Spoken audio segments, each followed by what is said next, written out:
In today's video, we're going to go through all the reasons you might want to move your digital assets into an LLC previous to price appreciation. All right, so you have digital assets. You've bought them at a low cost basis. Maybe you've dollar cost average over the last bear market here, and you anticipate them going up substantially in value. So, maybe that's going to be a 10x, 100x, 1000x we're all hopeful for. And to be able to mitigate the taxes when you go to take profit, it makes a lot of sense to go ahead and be in the business of investing.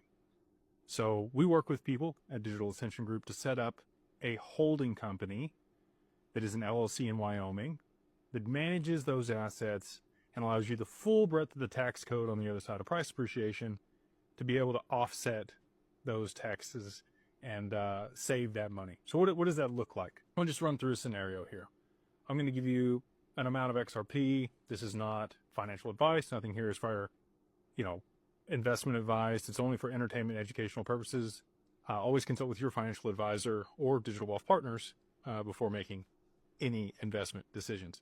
So let's say, over the bear market here, it could be a breadth of assets. Maybe you've got XRP, maybe you've got some Bitcoin, maybe you've got some Hedera Hashgraph, maybe you've got some Ethereum, maybe you've got Solana, whatever it is. You anticipate it's going to go up in value, and maybe it already has. And so you're starting to see those gains, and now you're looking to take profits at some point. There's a lot of people out there that discourage taking profits, or they say to sell it all.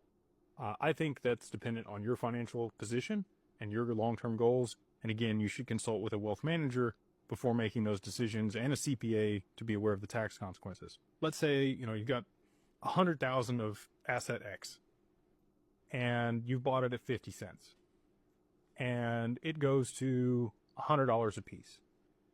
All right. So now we've got $10 million and you spent $50,000 to make that investment. You get a really big capital gains tax, especially if you haven't held the assets that long. Let's say you bought them over the bear market here in the last year. Let's say, again, you've got $10 million, you paid $50,000 or you invested $50,000 to get that $10 million. When you sell, you're going to be taxed, especially you're going to be taxed at whatever income tax bracket you sell for. So let's say, you want to sell $500,000 of it or $1 million of it. You're going to be looking at 37.5 and almost, potentially up to 50%, depending on what state you're residing in, that you're going to owe in taxes. But if you have those assets in an LLC, now we have the full breadth of the tax code where we can do some fun stuff to be able to offset some of those tax implications. So let's say you wanted to buy a vehicle.